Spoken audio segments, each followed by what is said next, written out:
मध्य प्रदेश में नहीं चलेगा, लेकिन इस मध्य प्रदेश की राजधानी भोपाल में जहां हम बैठे हैं विश्वास भाई, वहीं से लव जिहाद का एक बड़ा ऐसा रैकेट पकड़ में आया है, जहां व्यवस्थित तरीके से हिंदू लड़कियों को फुसलाकर कोई जिम ट्रेनर या कोई निशानेबाजी का प्रशिक्षक, और अब तो उसके आगे ये श्रृंखला पहुंची है जहां बाकायदा एक पार्षद इंदौर में इसमें शामिल पाया गया और इसकी फंडिंग हो रही थी।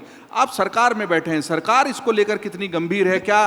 क्योंकि सुबह चाह रहे थे हम मुख्यमंत्री जी को, आप जिस कार्यक्रम से भी आ रहे हैं, भोपाल मुख्यमंत्री निवास में बड़ा कार्यक्रम था, ये सवाल वहाँ छूटा, लेकिन चूंकि आप सरकार का प्रतिनिधित्व करते हैं, मंत्री हैं, ये रैकेट इतना गंभीर है कि घरों में अब इसको लेकर चिंता है कि जो बेटियां, तो उसको लेकर सरकार कानूनी तौर पर क्या कर रही है? और एक पार्षद है जो चुना हुआ जनप्रतिनिधि है, अगर ऐसा पता लगा है कि वो फंडिंग करते थे, अब आगे कार्रवाई होगी, जांच होगी, वो सब मामले हैं, लेकिन ये फंडिंग आ रही थी बाकायदा इस गतिविधि को चलाने के लिए, सरकार इसको लेकर कितनी गंभीर है, क्या कदम उठाएगी? नहीं, देखिए, आपने बहुत अच्छी बात बोली, ये एक बड़ी समस्या है और इसको लेकर सरकार ने गंभीरता के साथ कदम उठाए। धर्म स्वतंत्र अधिनियम हमने इसीलिए लागू किया है कि यदि कोई व्यक्ति धर्म परिवर्तन के लिए यदि इस तरह की हरकत करेगा, जिसको हम लव जिहाद कहते हैं, वो परमिसेबल नहीं है और उस पर कार्रवाई होगी।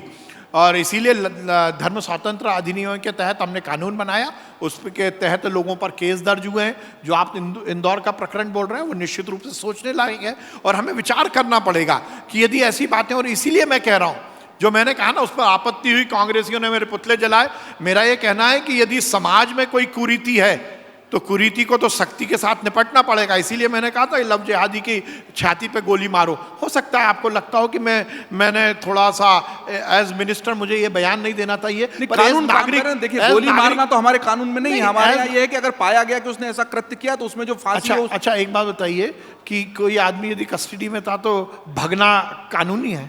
वो भाग रहा था, यदि भाग रहा था तो उसको रोकेंगे नहीं। तो जैसे उत्तर प्रदेश में गाड़ी पलट जाती है, मध्य प्रदेश में भी पलटने लगेगी। जयदीप जी, मेरा ये कहना है कि यदि वो भाग जाता ना, तो आज सबसे पहला क्वेश्चन आप मेरे से यही पूछते कि आपकी सरकार में लव जिहादी भाग कैसे गया।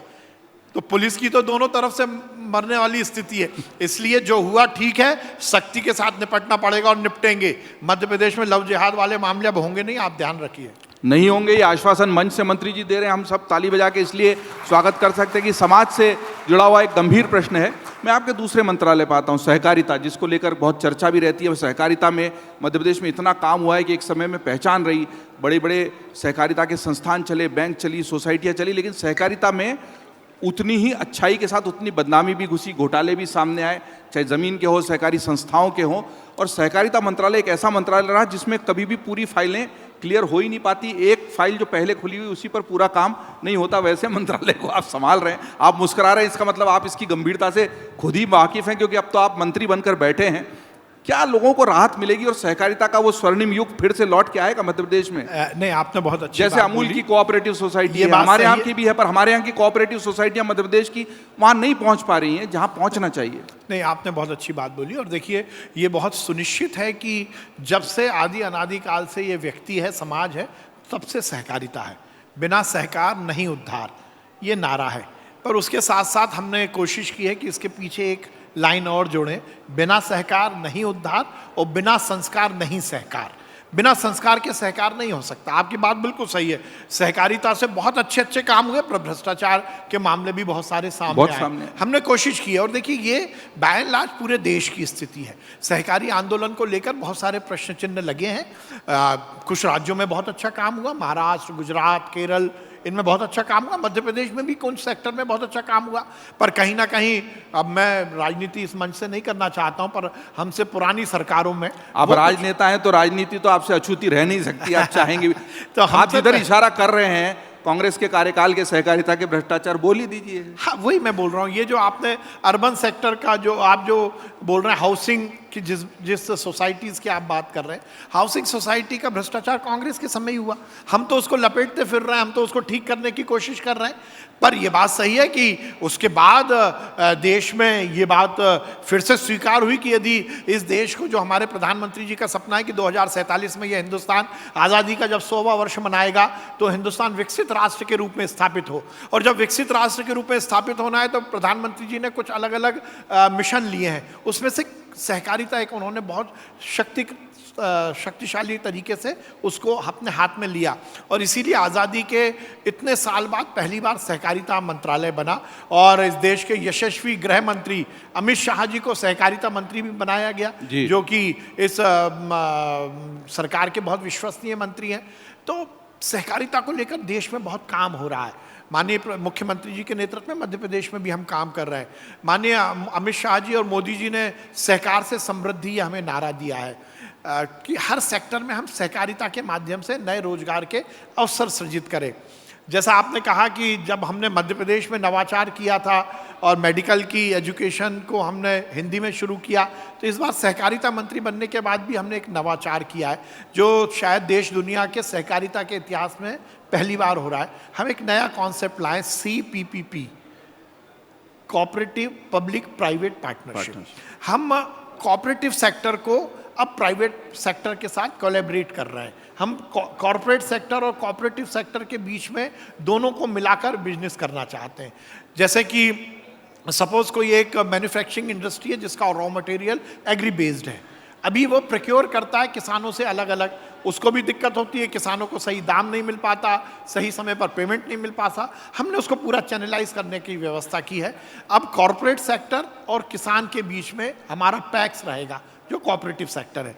तो कोऑपरेटिव और किसान, ये तीनों को हम कोऑर्डिनेट करके एक तरफ किसान को उसकी फसल का या उसका जो एग्री बेस्ड है उसका उचित दाम मिलेगा, समय से पेमेंट मिलेगा, हमारे पैक्स जो हमारी एग्रीकल्चर कोऑपरेटिव सोसाइटी है उसको काम मिलेगा, और कॉर्पोरेट सेक्टर को समय से रॉ मटेरियल उपलब्ध हो पाएगा। यदि कोई कॉर्पोरेट सेक्टर बहुत अच्छा प्रोडक्ट बनाता है तो हमारी जो सोसाइटीज़ हैं वो शोकेस होंगी, वहाँ पर वो अपनी उत्पाद को बेच सकता है।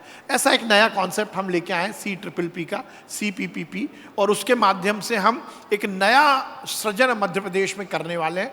हमारी जो पैक्स है उसको मजबूत कर रहे हैं, हमारा क्रेडिट मूवमेंट हम मजबूत कर रहे हैं, हमारा जो उपभोक्ता का मूवमेंट है उसको हम मजबूत कर रहे हैं। हम रिक्रूटमेंट को लेकर बहुत काम कर रहे हैं, और रिक्रूटमेंट को लेकर हम जो IBPS है जिसके माध्यम से देश भर के बैंकों का रिक्रूटमेंट होता है उसके माध्यम से हम रिक्रूटमेंट कर रहे हैं। हम ट्रेनिंग पर काम कर रहे हैं, हम ह्यूमन रिसोर्स को लेकर बहुत काम कर रहे हैं, क्योंकि सर्विसेज से जुड़ा हुआ सहकारिता है।